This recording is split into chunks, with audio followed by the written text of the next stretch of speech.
stagnation. You feel like you're not making any actual progress. You do all of the self-improvement habits.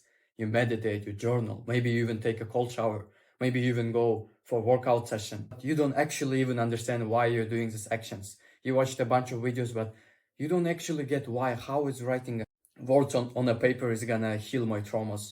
You've been doing this habit for 1 month. You don't see the results. And you start to wonder, am I just average? Where are the results? Is it a scam or something? Because I felt lost at some point. I felt I'm not gonna make it. It's not for me. I'm not built for this. There are 3 specific brain mechanisms that might be causing this for you, and 3 things you can do to overcome them. It helped me to go from this physique to this physique. It helped me from not being able to focus for 30 minutes a day to easily produce 6 hours of work nowadays. First mechanism is the reward system of the brain. We were conditioned from childhood to see immediate results. You grind a video game for 1 week, your rank is higher.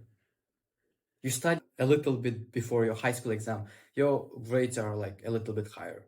You wash your fucking teeth in front of the mirror and then you do this and your breath feels fresh, immediate reward. But with self-improvement practices, it takes quite a while to combat this brain mechanism. You have to engrave into your mind the idea that the aha moment is somewhere else. You just need to put the reps in and then you will actually reap the benefits. You have to regard it like as a bench press exercise. For example, if you want to bench 200 pounds, like you have to do 15 sets of bench press in the span of next 2 weeks and your PR now will be increased by 5 pounds and you will finally bench 200 pounds. The same is with, for example, journaling. You just have to put a lot of reps in and then you will actually benefit and understand your consciousness more. Like for me, when I was journaling, I had no fucking idea what I was doing. Like I hated every second of it. But I just conditioned my brain to think that if I journal for 50 days straight, on the 51st day, I will finally understand.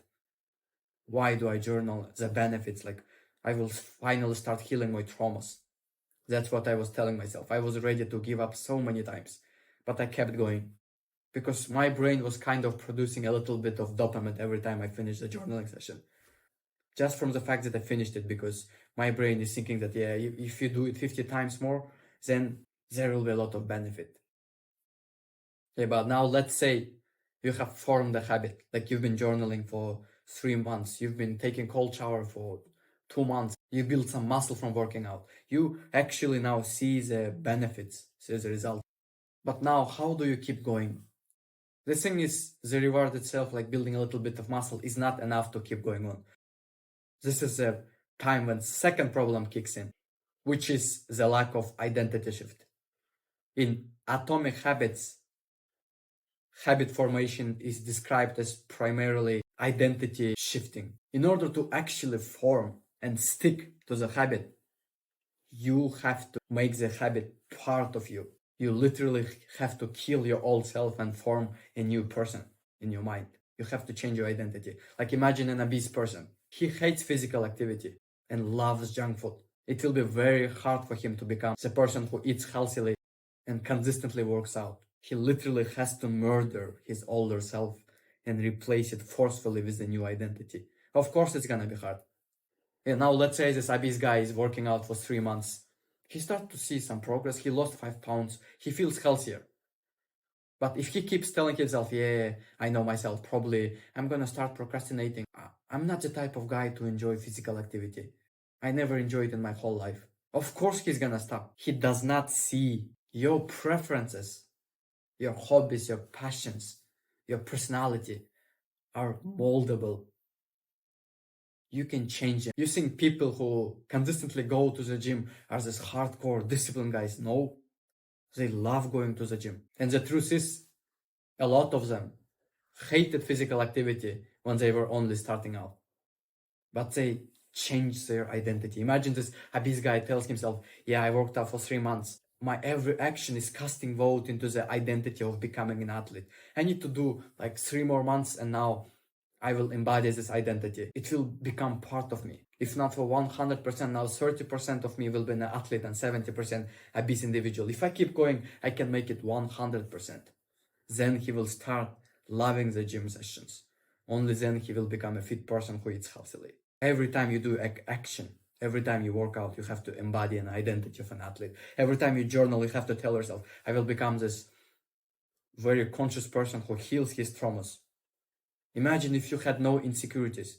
How powerful would you become? And the third and final brain mechanism that I discovered only lately is thinking that your situation is kind of abnormal and everyone is unique. The hardship you experience might be too hard. I need to tell you that feelings of doubt, extreme uncomfortableness, not understanding what you're doing, the direction of your life is completely normal.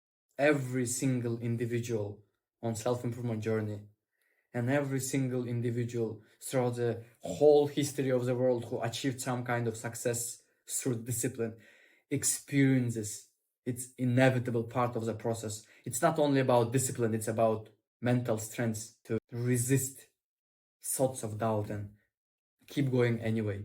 Like the bright example is this UFC fighter, Sean O'Malley, who is now UFC champion. He was attending his kickboxing classes. He was beating everyone there.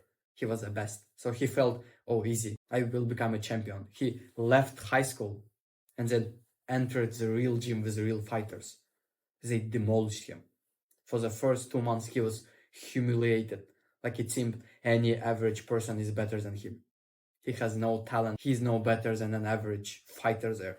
He feels terrible. He wants to come back to high school, but he's not very good with studying. Like in studies, he's even worse than at fighting.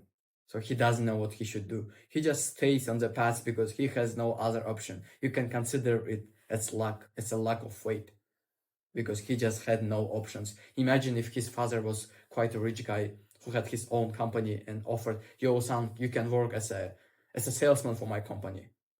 Then Sean O'Malley would say, yo, surely, and left the fighting game and never become a champion. Or Hamza. Like right now, he's teaching us to become YouTubers. Like he sets us goals, like you can record 10 videos with this quality, you'll get this many subscribers and so on and so forth. Imagine when he was starting out, there was no one like him. Self-improvement gurus for all living these fake lifestyles with perfectly scripted videos, driving their Lamborghinis and Bugattis. And he was a regular guy who had no idea what is he gonna do with his life. He just uploaded out of passion. Like he never knew he would achieve this kind of success after 2 years. It was uncomfortable. I'm sure he felt in numerous moments of doubt, imposter syndrome and all of that. But he kept going. This takes guts. You have to suffer extraordinarily to see extraordinary results, isn't it? Basic logic. This is the realization I had only recently because I was kind of feeling self-pity for myself, thinking, oh man, it's so hard. But it's just a price you have to pay.